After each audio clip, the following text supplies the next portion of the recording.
So next is topic, the last topic to discuss is a very important topic, the type 2 diabetes mellitus remission. So everybody wants it actually nowadays. So nobody wants to take any drugs, we want the diabetes should cure. So is it possible? So it is a new mission in the diabetes care. So now specialist to deliver this lecture, the coordinator and this conference, Mr. Dr. Kumaravel, I request you to come and take the session, sir. Senior doctors, co-speakers and my dear friends. The topic for today's discussion is going to be type 2 diabetes remission. I think for past 100 years, the whole spectrum understanding of diabetes has changed. I think 1920 when insulin was discovered, we thought we had totally conquered diabetes and diabetes would be cured. Then gradually we understood this glycemia can have other impacts on micro and macrovascular complications. And we have various ways to control glycemia. We thought again we have really conquered diabetes, but still nothing happened. Then we were trying to find out a cure for diabetes. Then came islet cell transplant, stem cell transplant. For some reason it didn't really take off. But that gave impression that diabetes could be cured, but sometime. So we were always looking for diabetes cure or remission. So this is going to be the focus of my talk. I will try to highlight whether this is possible, may not be possible, or how it could be feasible.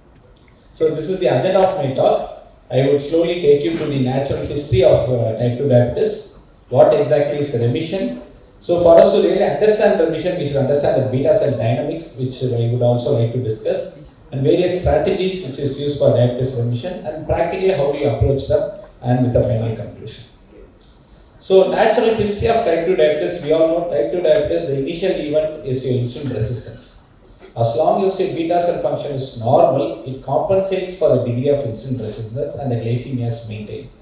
But once when beta cell dysfunction sets in, gradually your blood sugar starts increasing. So it is the insulin resistance, beta cell dysfunction, which in turn leads to increased blood sugar. So ultimately what happens, you have a normoglycemia, which in turn causes pre-diabetes, then we have a clinical diabetes, then we have complications. So this is what we are treating. So everywhere we have prevention strategies in place. We have primordial prevention itself, which starts in utero. We have primary prevention from pre-diabetes to diabetes progression. We have lifestyle modification. We have metformin. We have various drugs in place. Clinical diabetes, you treat them so that you have secondary prevention. Complications, you have various ways to treat them. You have tertiary prevention also. So far we are going from left to right, and this is what is our understanding of diabetes, and this is what we have been doing till date. Now what I am going to discuss today is whether is it possible to move from right to left. So that is going to be the focus of talk today. So right to left means, which means you are trying to remit your diabetes. You can call it whatever term you want. It could be remission, it could be reversal, but it is not cure basically because it could relapse again. So your remission and reversal is many times used interchangeably, both would imply the same concept. So how do you understand remission and reversal? So basically remission means not having an active disease. I'm sure we have seen this in many of our say tuberculosis and many patients with malignancy. So remission means not having an active disease with the implication that your symptoms nor your complications should develop. So this remission in diabetes basically is a radical new concept for most people living with diabetes, and the patients are really excited for potentially, it is very unsettling for the doctors. The patient comes to the doctor, I read diabetes could be remitted, is it possible? So, but our understanding has always been left to right. Our patient asks you whether I can go from right to left, we are totally confused because we are not trained with it and we really don't know how exactly it is going to happen. So the term remission is familiar in the context of cancer and various inflammatory conditions. So it basically implies the disease process has been arrested and it can be reactivated later, and it can result in relapse. It is totally different from cure, in which the entire disease process is eradicated. I have a multinodular goiter, I do a total thyroidectomy, I have totally eradicated the goiter. But expense, you can have a post-surgical hypothyroidism or whatever it is, but the multinodular goiter is totally cured. But when you say remission, the disease is under control, which could later become reactivated. So that is what you try to understand with remission or reversal. So defining remission in patients with type 2 diabetes is that a return of glycosylated hemoglobin to less than 6.5%, which could occur spontaneously or following any intervention. Your intervention could be drugs, your intervention could be surgery or lifestyle, whatever it could be. and your HbA1c less than 6.5 should persist for at least 3 months. So the two criteria says it should be less than 6.5 and it should persist for 3 months. Patient should be free of any medication or whatever it is. So the alternate criteria which has been used for remission is that if suppose HbA1c is not reliable, you can use a fasting blood glucose or you can use a estimated blood glucose. But remember, these two criteria are very important. This is the latest criteria. Of course, earlier in 2009 you got partial remission, complete remission, prolonged remission. Those terms are obsolete, and this is the latest criteria to diagnose or to define remission in most of our patients.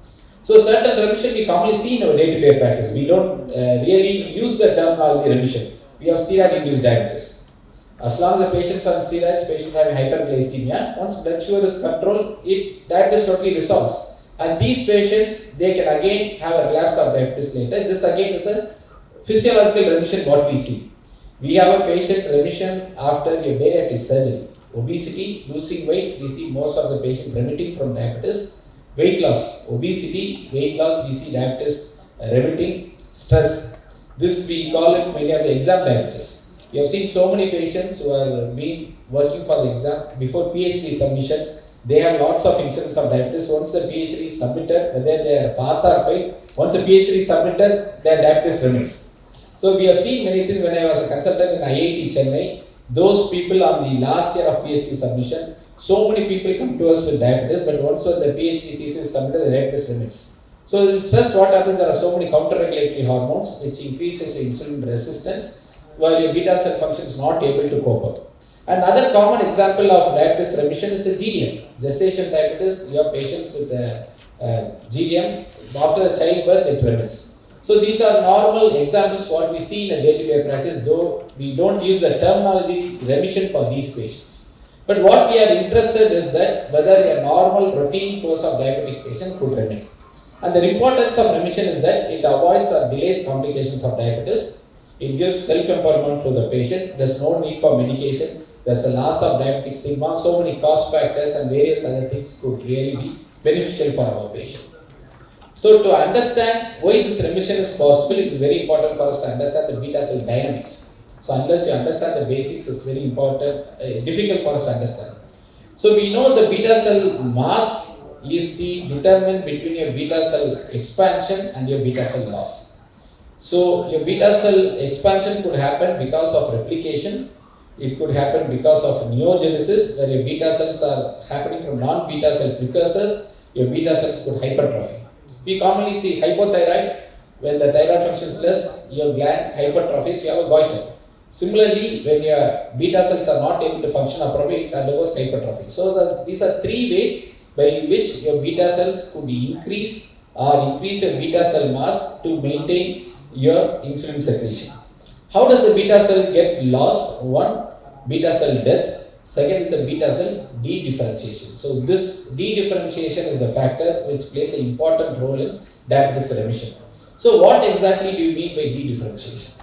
So this de-differentiation is nothing but you got selfish cells. So sometimes what happens, some mischiefs are happened in the class and then the teacher asks who had done the mischief. There are some students who totally become silent. We really don't know they were there or not. So these are a kind of de-differentiated cells which are nothing but selfish cells. These are mature beta cell which lose to various degrees their differentiated phenotypes, and they lose their cellular identity and they regress to less differentiated cells. So from 8th standard we suddenly go and sit in the 6th standard. So these people, when stimulated, they can again be promoted to the 9th standard. So these are the de-differentiated cells. And this concept is termed de-differentiation and has been proposed besides all beta cell death, which contributes to the loss of functional beta cell mass. So de-differentiated cells are still there, but they are non-functional. So these things could be made into a functional beta cell mass.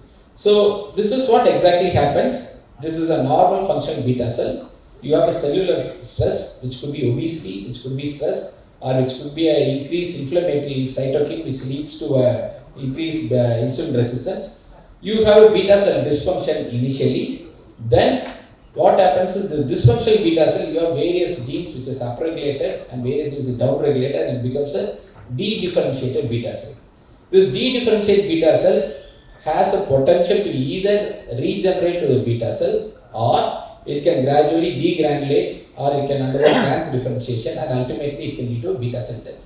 So this is what we have been naturally understood what the natural cause of diabetes, and what we are trying to discuss is how do you stimulate this beta cell, de-differentiated beta cells, so that it can become a functional beta cells. So the strategies and mechanisms of type 2 diabetes remission is very simple, and one common thing which we have been using before is intensive insulin therapy. New onset diabetes, intensive insulin therapy reduces your glucotoxicity, gives you a beta cell rest. So this beta cell rest could help you to re-differentiate your beta cell. I'm sure every Sunday is an opportunity for us to re-differentiate into working potential. If the Sunday has not been there, your de-differentiated potential could deteriorate and you might end up with a problem. So similarly, when you start on early intensive insulin therapy, your glucotoxicity and other things gets reduced, and there's a potential for re-differentiation of beta cell. This can improve your beta cell mass, and this can improve your glucose stimulated insulin secretion, and your diabetes could remit, and which we are seeing in many of our clinical practice. Second, metabolic surgery. We have seen so many patients with bariatric surgery. After your incretin axis totally changes, this in turn can increase your beta cell mass and remission of diabetes. Another thing is a very low calorie diet. Weight loss for whatever it is, and this very low calorie diet had a significant body weight reduction, and more important, reduces your fatty liver, it reduces your fatty pancreas, and it reduces insulin resistance. This fatty pancreas is something which is supposed to be an important determinant for a beta cell dysfunction. We have been discussing about the fat deposition in the liver, non-alcoholic fatty liver disease. We have been keep on changing definitions, changing liver treatment. But even a 1 gram of additional fat deposit in pancreas can have an adverse effect on your beta cell function.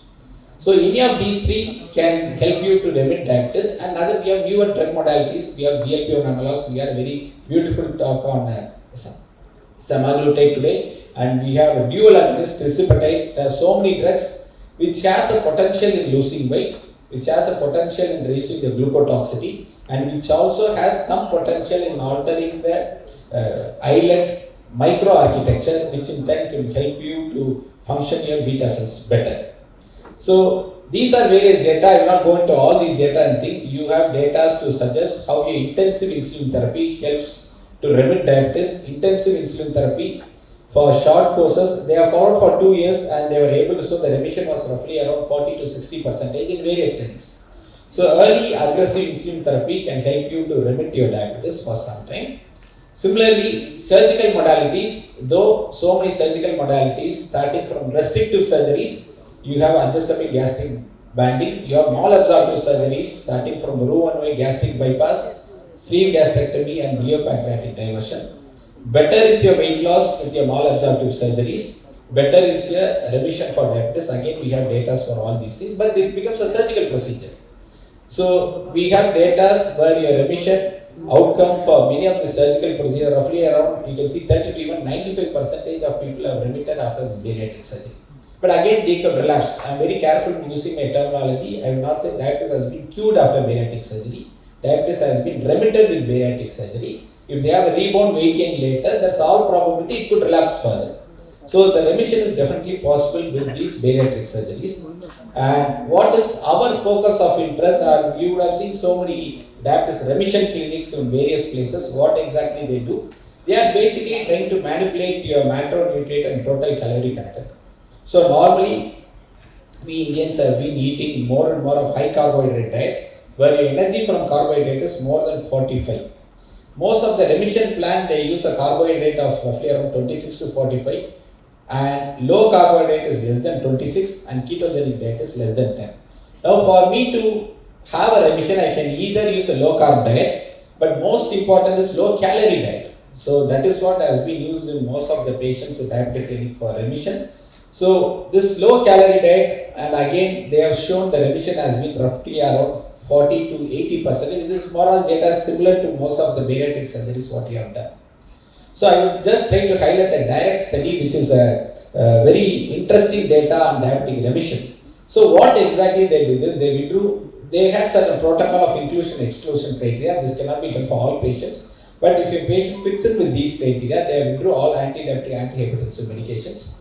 They were put on total diet replacement. Total diet replacement just 830 kilocalories per day, and they were sustained for 12 weeks. and the appointment was every 2 weeks, and they see to that there was at least 15% weight reduction for most of this patient in the span of 3 months.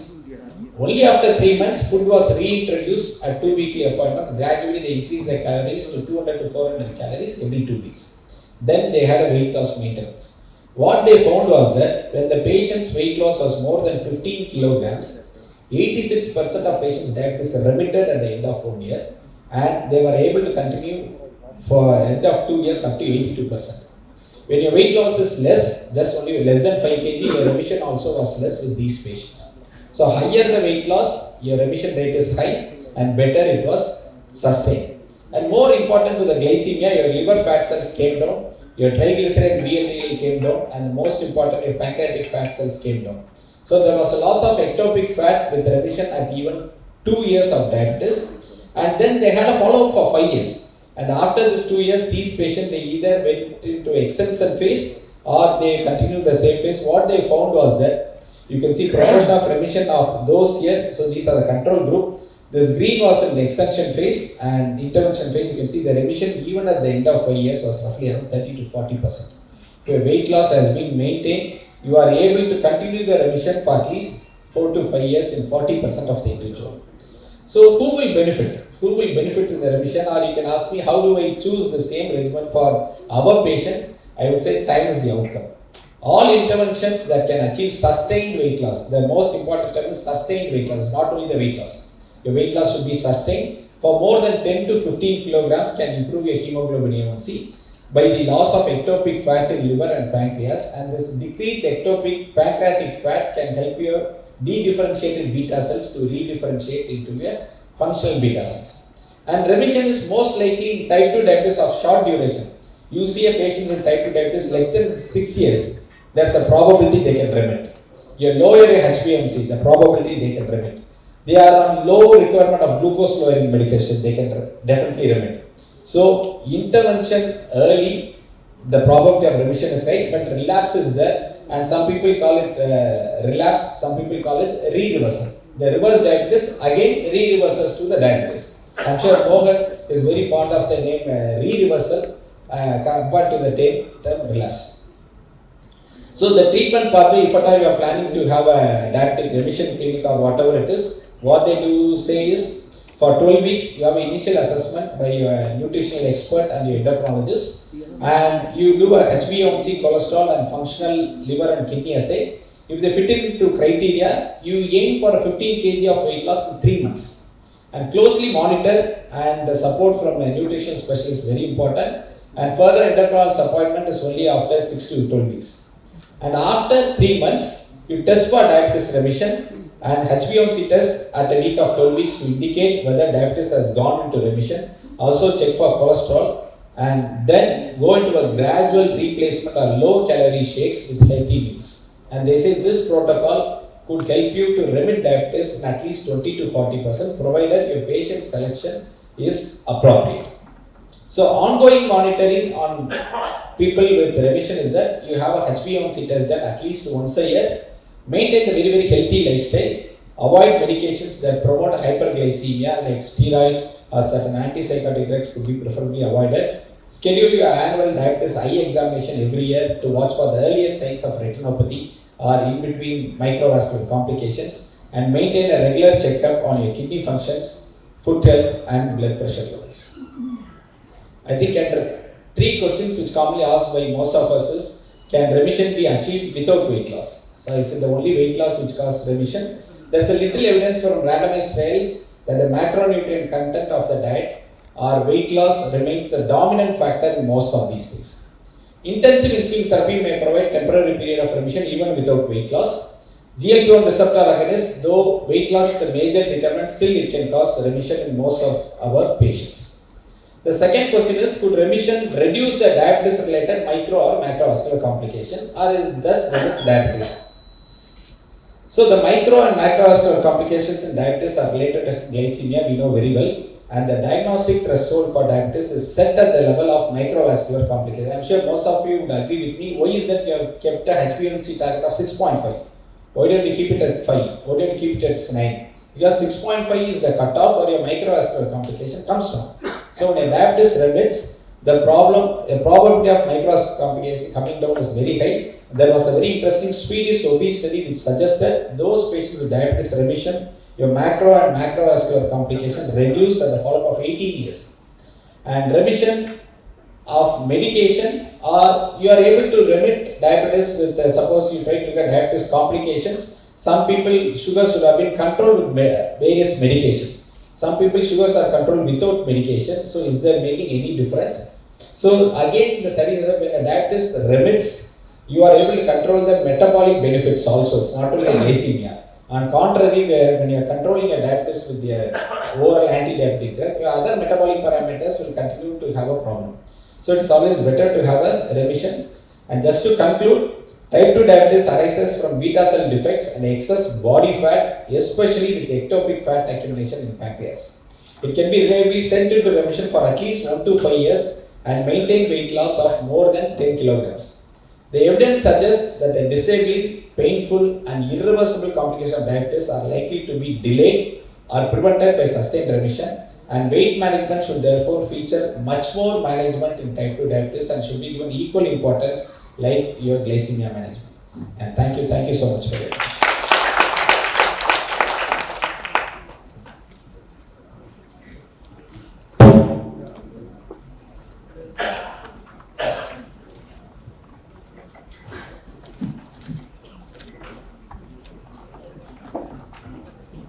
I think so. We have concluded the conference. So, what is the question? Since the floor is open for discussion. So, 3 sessions: fasting, atypical diabetes mellitus, diabetes remission. So, any questions you can ask. Moses sir, please sir. Kumaravel, ectopic deposition of fat, they have said that 5-glutathione and sarabutazole both are very useful drugs. Your experience? Ectopic fat accumulation in pancreas is very difficult to quantify and because pancreas itself is very difficult to see in your ultrasound or this.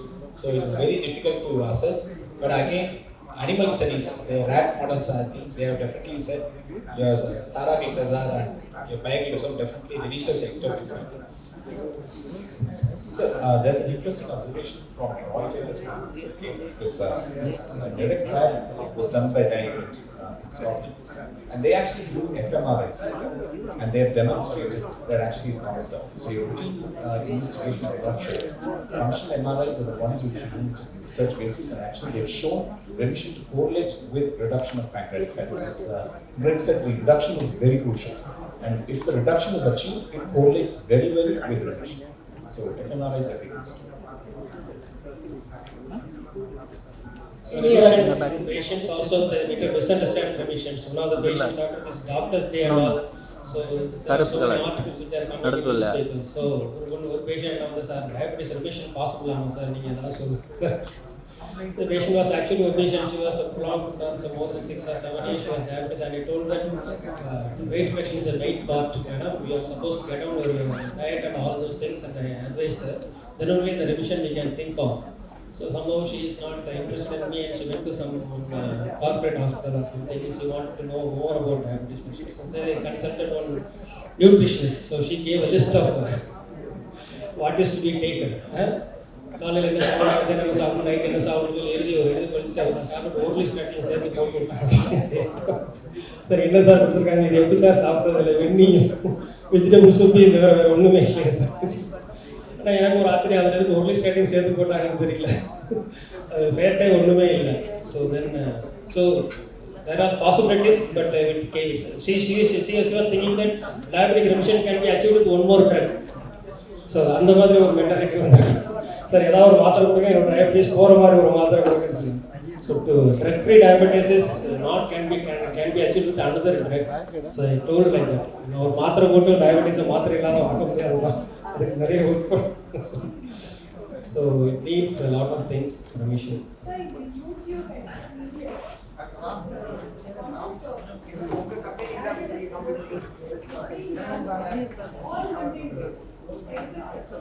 Yeah. We know what it is. We can't without scientific basis, everybody exercises and dietitians are getting, not even scientifically, others also. Are they permitted, first of all, to put a banner like running it as reversal of diabetes? They are cheating the public, no? So we should all fight them. This is the same thing is what we are doing. I always say you are the authentic person, so you should. Still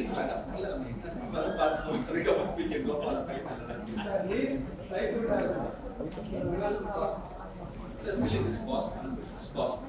The reversal of the mean what they say is duration of time is very short and HbA1c is low, lower medication. It is definitely possible. Obese, the probability of reversal is higher compared to the mean. Consider it is possible. Diet exercise. I think there have been so many protocols which has been said. One is the low calorie diet. That is what they. It's not low carbs diet. It's a low calorie diet. What they want. And second thing, I'm sure the newer drugs like tirzepatide and other drugs, semaglutide, they have some potential in remission because of other pleomorphic effects where they affect the gut and your beta cell axis. If no questions, I would like to welcome our chairmen to felicitate our speakers.